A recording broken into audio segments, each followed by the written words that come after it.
M இரத்த பந்தம். Hi friends, புதிய ஒரு காணொளியினூடாக உங்களை சந்திப்பதில் மற்றற்ற மகிழ்ச்சி அடைகிறோம். உண்மையிலேயே இன்று உலகில் இருக்கக்கூடிய ஒரு பிரம்மாண்டமான காதலர் சின்னமாக கருதப்படக்கூடிய தாஜ்மஹால் தொடர்பாகத்தான் இன்று நாங்கள் உங்களுக்கு இந்த காணொளியினூடாக சில கருத்துக்களை முன்வைக்க இருக்கின்றோம். தாஜ்மஹால் உலக காதலர்களால் ஒரு முறையாவது இறப்பதற்குள் பார்த்து விட வேண்டும் என்கின்ற அளவிற்கு விரும்பப்படுகின்ற ஒரு சுற்றுலா பிரதேசம். அதைவிட இந்தியாவிற்கு அதிகளவான அந்நிய செலாவணியை குவிக்கின்ற ஒரு சுற்றுலா தலம். இது ஒரு அற்புதமான காதல் சின்னமாக விளங்குகிறது. இந்த தாஜ்மஹாலை பற்றி நீங்க அறியாத அரிய பல விஷயங்களோட தான் நானும் தர்ஷனும் சந்திக்க இருக்கிறோம்.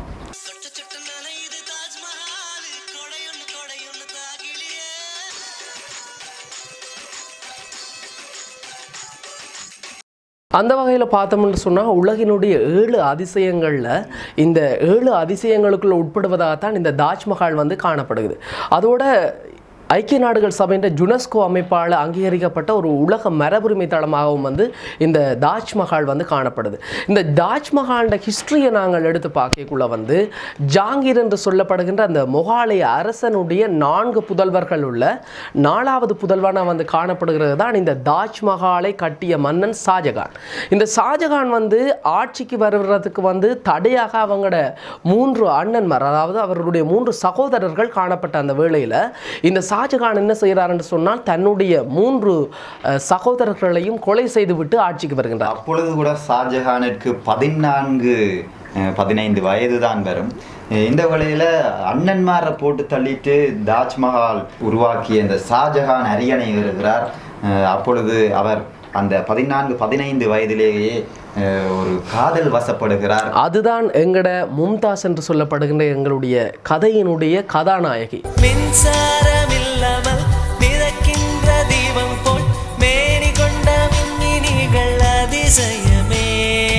அவரை பார்த்தவுடன், அதாவது கண்டவுடன் காதல் என்று கூறுவார்கள். பார்த்தவுடன் இந்த ஷாஜகானுக்கு அந்த மும்தாஸ் மீது ஒரு இனம் புரியாத காதல் வருகின்றது.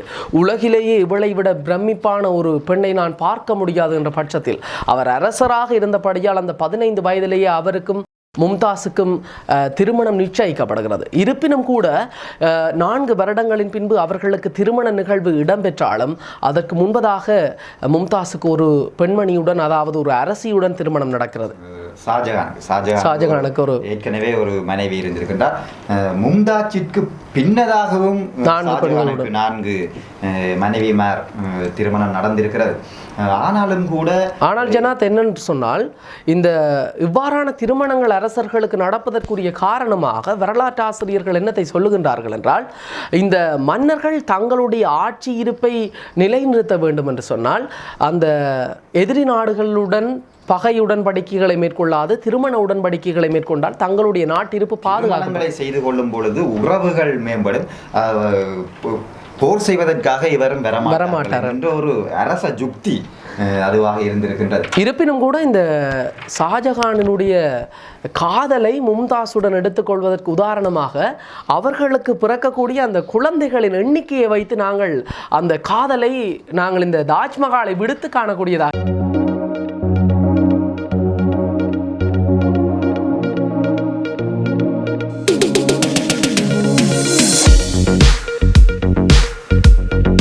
நான்காவது பெண் குழந்தை பிறக்கின்ற சந்தர்ப்பத்தில் மன்னன் தன்னுடைய தலைநகரான டெல்லியின் தலைநகரான ஆக்ராவில் இருக்கவில்லை. அவர் போருக்காக வூர்கான் என்று சொல்லப்படுகின்ற ஒரு பகுதிக்கு செல்லுகின்றார்.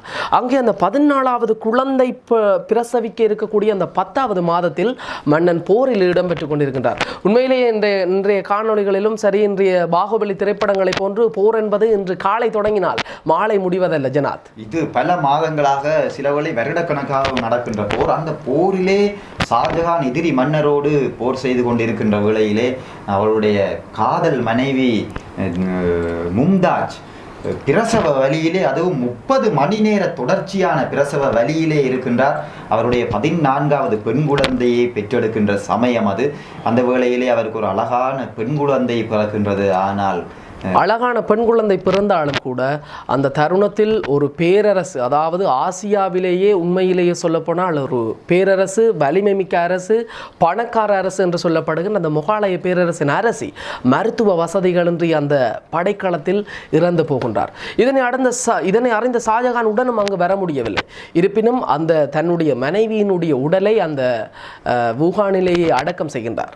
செய்துவிட்டு பார்த்தோமானால் என்ன செய்கின்றார் என்று சொன்னால், தன்னுடைய பிரமிப்பான காதலி இவ்வாறா இந்த இடத்தில் ஒரு சாதாரண நகரத்தில் தன்னுடைய மனைவியை நான் அடக்கம் செய்வது என்று கூறிக்கொண்டு தன்னுடைய முதலாவது, அதாவது தன்னுடைய 14வது தன்னுடைய பிள்ளையையும் தன்னுடைய மனைவியினுடைய உடலையும் மீண்டும் தோண்டி எடுத்து அதற்கு முன்னதாக முக்கியமாக சொல்ல வேண்டும் ஏனென்றால், அந்த இறந்த தன்னுடைய மனைவியின் உடலை பாதுகாப்பதற்காக பல நூற்றுக்கணக்கான வீரர்களை அங்கே கடமையில் அமர்த்தி இருக்கின்றார். அவருடைய கட்டளை கிணங்க பல நூற்றுக்கணக்கான வீரர்கள், போர் வீரர்கள் அவருடைய உடலை பாதுகாப்பாக பேணி இருக்கின்றார்கள்.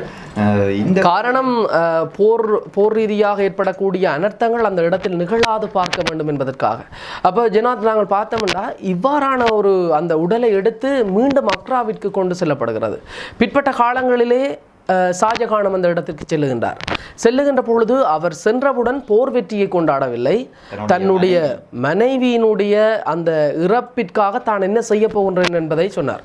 ஆனால் அங்கு இருக்கக்கூடிய அக்ரா மக்கள் உலகத்தினுடைய ஒரு ஹேண்ட்ஸம், அதாவது ஒரு அழகான மன்னன் ஷாஜகான், அதே மாதிரி அழகான அரசி மும்தாஸ், இந்த அழகான மன்னன் தன்னுடைய காதலியின் பிரிவால் ஒரு என்ன நாங்கள் திரைப்படங்களிலே காணக்கூடியவாறு தேவதாசை போன்று தன்னுடைய முகத்தில் தாடியை வளர்த்து தன்னுடைய முகங்களிலே சலிப்படைந்து மிகவும் ஒரு உருவமே மாறிவிட்டதாக கூறப்படுகின்றது. கோலமே தடுமாற்றமாக மாறிவிட்டது. நாட்டு மக்கள் கூட தங்களுடைய மன்னரை இனம் காண முடியாத அளவிற்கு அவருடைய உருவம் அழகு குறைந்து விட்டதாக கூறப்படுகின்றது.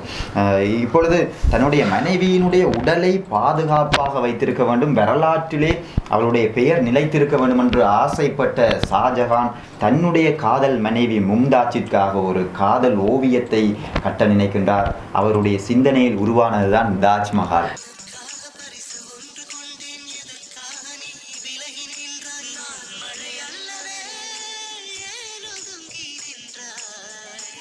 இந்த தாஜ்மஹால் என்ற விடயத்தை மக்களிடம் ஷாஜகான் சொல்லுகின்ற அதே பட்சத்தில் 22 வருடங்களாக கடின உழைப்புக்காக இந்த தாஜ்மஹால் கட்டப்படுகின்றது. அதாவது இன்று இருக்கக்கூடிய அந்த முன்னிருக்கக்கூடிய அந்த பூந்தோட்டம் முதல் அனைத்துமே 22 வருடங்களாக கட்டப்பட்டது. உண்மையாக யோசித்து பார்க்க வேண்டும். ஒரு 22 வருடமாக ஒரு கட்டடத்தை கட்டுவது என்பது உண்மையாகவே ஒரு பாரியொரு வேலைப்பாடு.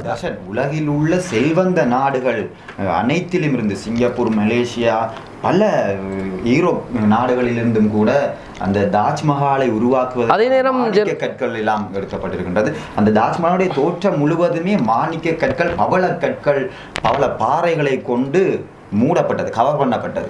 ஆனால் ஜனாத், அன்றைய காலகட்டத்தில் இந்தியாவை எடுத்துக்கொண்டோமானால் அது அனைத்து பிரதேசங்களும் இப்பொழுது இருக்கக்கூடிய மாநிலங்கள் ஒன்றாக்கப்பட்டிருக்கவில்லை. ராஜஸ்தான் என்பது ஒரு தனி நாடு, தமிழ்நாடு என்பது ஒரு தனி நாடு.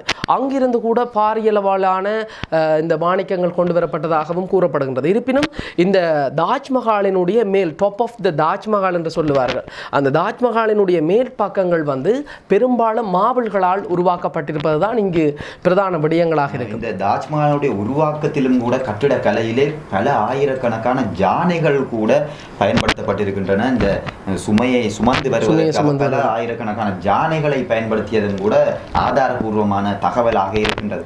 உடலுக்குள் எங்கே உயிருள்ளதென்பது, உயிருக்குள் காதல் எங்குள்ளதென்பது நினைத்தால் எதிர்காலத்தில் கூட தன்னுடைய அந்த தாஜ்மஹால் எந்த ஒரு இயற்கை அனர்த்தத்தாலையும் சரி, எந்த ஒரு வெள்ளப்பெருக்களையும் சரி, அந்த தாஜ்மஹாலை சுற்றி இருக்கிறத பார்த்தோம்னு சொன்னால் 4 டோம்ஸ், அதாவது மினாரிஸ்ன்னு சொல்லுவோம்.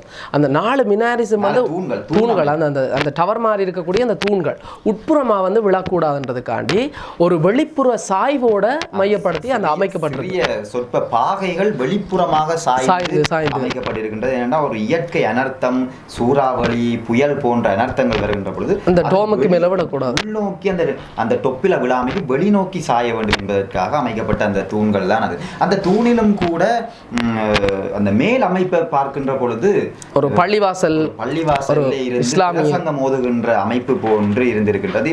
இது உண்மையிலேயே ஜனாத் அது வந்து என்னென்று சொன்னால், இந்த அனைவரும் நினைப்பது வந்து இந்த தாஜ்மஹாலிலே மும்தாஸினுடைய அந்த அடக்கம் மட்டும்தான் இருக்கின்றது. உண்மையாக அந்த 4 டவர்களிலுமே மேலே இருக்கக்கூடிய அந்த இடங்களிலே வந்து அந்த ஓதுதல், அதாவது இஸ்லாமியர்களுடைய ஓதுதல் செயற்பாடு முதலிடம் பெற்றது. ஏனடா அந்த உயரத்திற்கு சென்று ஓதுகின்றார்கள் என்று சொன்னால் அனைத்து மக்களிற்கும் அதை கேட்க வேண்டும் என்பதற்காக அந்த ஓதுதல் இடம் பெற்றது. தர்ஷன், இந்த தாஜ்மஹால் என்கின்ற ஒரு கட்டிடம் கூட ஒரு முகலாயர் காலத்து கட்டிடம்.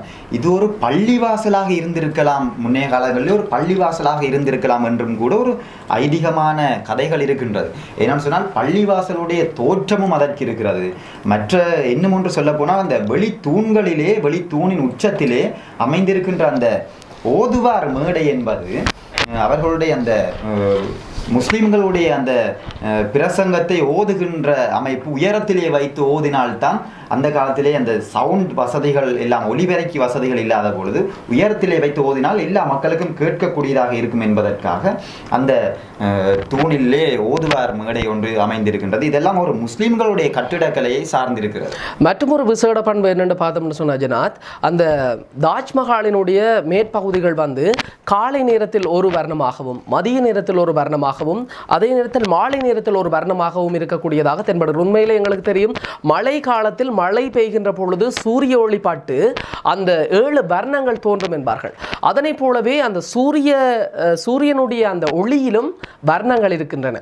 அந்த வர்ணங்களை எடுத்து எம்பக்கூடிய வகையிலே அந்த தாஜ்மஹாலினுடைய மேற்பரப்புகள் நேரத்திற்கு நேரம் வித்தியாசமான வர்ணங்களை ஏற்படுத்தக்கூடிய வகையில் அமைந்திருப்பது ஒரு பிரம்மாண்டத்தக்கதான ஒரு விடயமாக காணப்படுகிறது. பொதுவாக பார்க்கின்ற தாஜ்மஹாலுடைய தோற்றம் வெள்ளை நிறத்திலே இருந்தாலும் அந்த வெள்ளை நிற தோற்றம் தாஜ்மஹாலுக்கு மாலை நேரங்களில் தான் கிடைக்கிறது.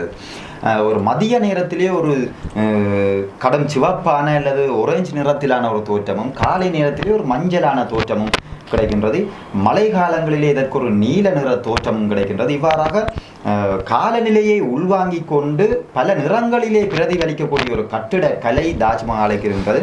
அப்பா ஜனாத், நாங்கள் இந்த வரலாற்றுக்குள்ள திருப்பி ஒருக்கா போனோம்னு சொன்னால், இந்த ஷாஜகான் இருக்கிறார் தானே, இந்த ஷாஜகான் இதெல்லாம் கட்டி முடிச்சுட்டு சந்தோஷமாக தன்னோட வாழ்க்கையை வந்து தன் மனைவியை வந்து இந்த தாஜ்மஹாலில் வந்து பார்த்து கொண்டிருக்கிற சந்தர்ப்பத்தில் அவர்கிட்ட மகன் இருந்து கொண்டு யோசிச்சு கொண்டிருக்கிறாருன்னு சொன்னால், என்னடாப்பா இந்த அப்பா இவ்வளவு காசை முளைச்சிட்டு ஒரே பில்டிங்ஸ் ஒரே அம்மாவுக்கு கட்டடங்களை கட்டி கொண்டிருக்கிறாரு, இப்படியே போனால் நாடு எங்கே போகும் என்று யோசிக்கிறேன். விட தர்சன் அவருக்கு இன்னும் ஒரு கனவும் இருந்திருக்கு. அந்த தாஜ்மஹாலுக்கு பக்கத்திலேயே ஒரு கருப்பு தாஜ்மஹால் ஒன்று கட்டணுமா. சரிதான், கருப்பு என்னன்னா மனைவியை இழந்த துயரம் அவருக்கு. கருப்பு தாஜ்மஹாலை கட்டி தன்னுடைய உடலை புதைக்க வேண்டும். அப்ப இப்படியே போய்கொண்டிருக்கேங்கள ஜனாத் பார்த்த மன்னன் என்ன சொன்னாருன்னு சொன்னால், அந்த அவுரங்கசீப் என்ற அந்த தனது மகன் வந்து என்ன செய்யறாருன்னு சொன்னால், இவன் ஷாஜகானுக்கு ஒரு கட்டத்தில் வந்து உடல் நல குறைவு வருது. அப்போ ஒரு தூரத்தில் இருக்கக்கூடிய ஒரு பாலடைந்த ஒரு கட்டடத்தில் வந்து இவரை சிறைப்பிடிச்சாச்சு. இவருக்கு திருப்பியும் நோய் குணமடைகிற சந்தர்ப்பத்தில் இவரால் வந்து ஒழுங்காக திருப்பி நாட்டை கைப்பற்ற முடியாது. ஏன்னு சொன்னால் அவர் வந்து சிறைக்குள்ளே இருக்கிறார். இந்த சிறைக்குள்ளே இருக்கிற காலப்பகுதியில் வந்து உடனே ஞாபகம் வர்ற விஷயம் என்னென்னு சொன்னால், தன்னுடைய 3 சகோதரர்களையும் கொன்றுவிட்டு ஆட்சி பிடமறிய அந்த ஷாஜகானுக்கு மீண்டும் அதே காலகட்டம் தன்வினை தன்னை சூடும் என்பார். அதே போலதான் அவருடைய வினை.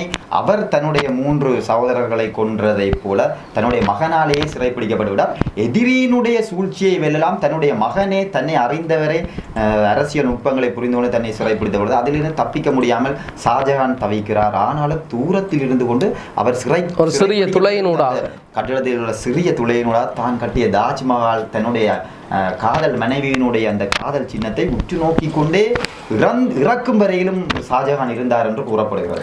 இந்த தாஜ்மஹாலை பார்த்து கொண்டே இருந்த ஷாஜகான் என்ன செய்கின்றார் என்று சொன்னால், அவருடைய ஆசையாக இருந்தது ஒரு கருப்பு தாஜ்மஹாலை அந்த நதிக்கரைக்கு அருகில் கட்ட வேண்டும் என்பது. ஆனால் எங்களுக்கு தெரியும், தன்னுடைய மகான் அவுரங்கசீப் அவர் வந்து காசை செலவிடுவதில் மிகவும் ஒரு உன்னிப்பாக செயற்படக்கூடிய ஒருவர். அப்போ இவர் என்ன செய்கின்றார் என்று சொன்னால், அந்த தாஜ்மஹாலில் மும்தாஸிற்கு அருகில் கொண்டு போய் அந்த உடலை வந்து அடக்கம் செய்து கொள்கின்றார். காதல் இறப்பிலும் கூட அவருடைய உண்மையான காதல் அவர்களை பிரிக்கவில்லை. அவருடைய மனைவியினுடைய அந்த கல்லறை பக்கத்திலே புதைந்திருக்கார். தர்ஷன், இப்ப இருக்கிற பண பெறுமதியில ஒரு தாஜ்மஹாலை உருவாக்க வேண்டும் என்றால் 7000 கோடிகளுக்கு மேல் செலவாகும் என்று ஆய்வுகள் கூறுகின்றன. அப்படி என்றால் அதாவது இந்தியாவிலே பெரிய பெரிய தொழிலதிபர்கள் கடனை வேண்டிவிட்டு திருப்பி செலுத்த முடியாமல் இருக்கக்கூடிய அந்த தொகை அந்த 7000 கோடி. அதை நாங்கள் கடன் தொகை பாருங்க, 350 வருடங்கள் ஆகிவிட்டன. தாஜ்மஹால் அந்த முகலாய பேரரசிலே அமைக்கப்பட்ட காலம் 350 வருடங்களுக்கு முன்னர் இப்படியான ஒரு செல்வ செழிப்பான பெருமதியான ஒரு விடயத்தை அந்த மன்னர். மற்றொன்றை சொல்ல வேண்டும் ஜனாத், இதில் என்னென்னு சொன்னால், இந்த உலகப்போர், முதலாம் உலகப்போர், இரண்டாம் உலகப்போர், சீனாவுக்கும் இந்தியாவுக்கும் இடையிலான போர், பாகிஸ்தானுக்கும் இந்தியாவுக்கும் இடையிலான இந்த போர்க்கால பகுதியில் என்ன செய்வாங்கன்னு சொன்னால், இந்த தாஜ்மஹால் எல்லாருக்கும் வடிவ தெரியுமா. அப்போ மேலே இருக்கிற அந்த மூங்கில் தடிகளை வைத்து ஒரு முகக்கவசம், இப்பொழுது நாங்கள் இந்த கொரோனா காணிகிற அந்த முகக்கவசம் மாஸ்க் போல, மாஸ்க் மட்டத்தில் என்ன செய்கிறாங்கன்னு சொன்னால், இந்த பேம்பு ஸ்டிக்ஸை கொண்டு அந்த மேல் டோமை மறைக்கிறாங்க. என்னன்னு சொன்னால் அதை பாதுகாக்கணும். வான் பரப்பில் இந்த சீன விமானங்கள், பாகிஸ்தான் விமானங்கள் எல்லாம் இந்தியாவுடைய பிரபல்யமான இடங்களை தாக்குவதற்காக அந்த போர்க்காலங்களிலே போர்க்காலம். அதே போல முதலாம் உலகப் போரில் பிரித்தானியாவினுடைய ஒரு தொல்பொருள் சின்னமாக தான் இந்த தாஜ்மஹாலை பார்த்தாங்க. அப்போ ஜப்பான் சொல்லிச்சது இந்த தாஜ்மஹாலை நாங்கள் குண்டு போட போகிறோம். அதனால தான் முதலாக இந்த டோம் மறைக்கப்பட்டதாகவும் சொல்லப்படுது. அந்த புகைப்படங்களை கூட நாங்கள் தற்பொழுது இணையதளங்களில் பார்க்கலாம். ஒரு கருப்பு மாஸ்க் போல அந்த மூங்கில் பிரம்புகளை கொண்டு உருவாக்கி இருப்பார்கள் இந்த டாப் ஆஃப் தாஜ்மஹாலில். அதை விட தர்சன் என்னன்னு சொன்னால், தாஜ்மஹாலை சுற்றி இருக்கின்ற அந்த பரப்பிலே அழகான பூந்தோட்டங்களை ஷாஜகான் உருவாக்கி இருக்கிறார். அந்த பூந்தோட்டங்களிலே நெடிய மரங்கள், பல மரங்கள் எல்லாம் பலவற்றை நட்டி இருக்கின்றார். வருகின்ற அந்த சுற்றுலா பயணிகள் இந்த பழங்களை கொய்து சாப்பிட்டு இருக்கின்றார்கள் அந்த காலத்திலே. ஆனால் பிரிட்டிஷ் காலங்களிலே, பிரிட்டிஷுடைய ஆட்சியிலே இந்த உயர்ந்த மரங்கள் தாஜ்மஹாலுடைய அழகான தோற்றத்தை மறைப்பதாக கருதி கொண்டு அந்த மரங்களை அகற்றிவிட்டு அந்த பிரிட்டிஷ் தங்களுடைய நாட்டிலே அமைக்கப்படுகின்றதான ஒரு அழகிய உயரம் குறைந்த மரங்களை கொண்டு அழகான தோட்டம் அமைக்கப்பட்டது. அதைத்தான் நாங்கள் இப்போ பார்க்குற அந்த தோட்டமாக இருக்குது. அது போக இன்னொரு விடயத்தை நாங்கள் இந்த இடத்தில் குறிப்பிட வேண்டும். இந்த தாஜ்மஹால் என்னென்று இந்த தாஜ்மஹாலை பார்த்தோம்னு சொன்னால், இந்த தாஜ்மஹாலில் இருந்து பாரியளவான தங்கங்கள், வெள்ளிகள், மார்பிள்ஸ், மற்றது இனி இல்லை என்ற செல்வச் செழிப்புடன் காணப்பட்டதாக கூறப்படுகிறது. இந்த முகலாய பேரரசு முடிவடைந்ததன் பின்னர் இங்கு வரக்கூடிய மன்னர் ஆட்சிகளாக இருக்கட்டும், அல்லது போனால் அந்நியர்களான போர்த்துகேயர்கள், ஒல்லாந்தர்கள், பிரான்சியர்கள், ஏன் எமது பிரித்தானியர்கள் கூட இங்கிருந்து செல்வங்களை தங்களுடைய நாட்டுக்கு எடுத்து சென்றிருக்கின்றார்கள். அப்போ நாங்கள் இதில் இருந்து ஒரு கருத்துக்கு வர வேண்டும். இப்போ இருக்கிற தாஜ்மஹாலையே எங்களால் பார்த்து பிரமிக்கக்கூடிய அளவில் இருக்குன்னு சொன்னால், அவ்வளவு செல்வச் செழிப்புகளோடு இருக்கக்கூடிய இந்த தாஜ்மஹால் எப்படி இருந்திருக்கும், அதனை நாங்கள் சிந்தித்து பார்க்க வேண்டும். பிற்பட்ட காலத்தில் இந்த பிரித்தானியர்லேருந்து வருகின்ற ஒரு கெட்டவங்களே நல்லவங்க இருப்பாங்கன்ற மாதிரி ஒரு ஆளுநர் சொல்கிறார், இல்லை நாங்கள் இதை ரீஸ்டோர், அதாவது மீள புதுப்பிக்க வேணும்னு சொல்லி அந்த தாஜ்மஹால் எப்படி இருந்ததோ அதுக்கு 175% அந்த தாஜ்மஹால் மீள புதுப்பிக்கப்பட்டு தற்பொழுது இந்திய அரசாங்கத்தின் தொல்லியல் திணைக்களத்தால் அது பராமரிக்கப்பட்டு வருகிறது. உலகினுடைய காதலர் சின்னமாகவும் தாஜ்மஹால் இருக்குது. இந்த தாஜ்மஹாலை கட்டுறதுக்கு அந்த காலத்தில் 22 வருடங்கள், ஷாஜகான் 22 வருடங்கள் அந்த கால தொழில்நுட்பத்தில் செலவழிச்சிருக்கிறார்.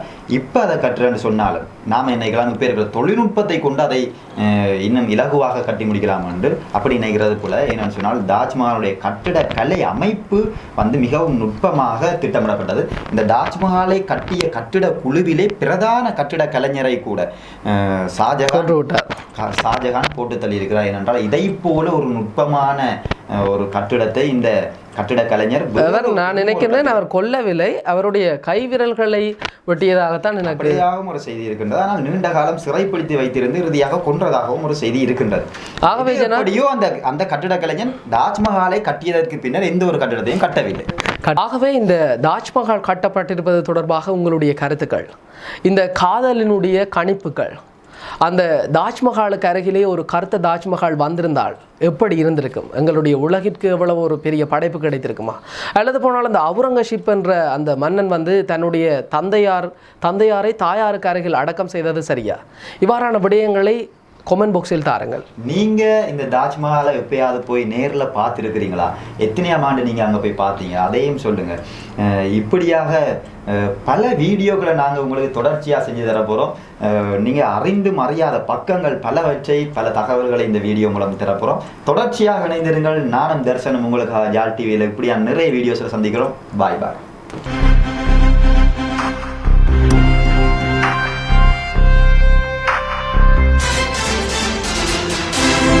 யாழ் தொலைக்காட்சி, தமிழர் எம் இரத்த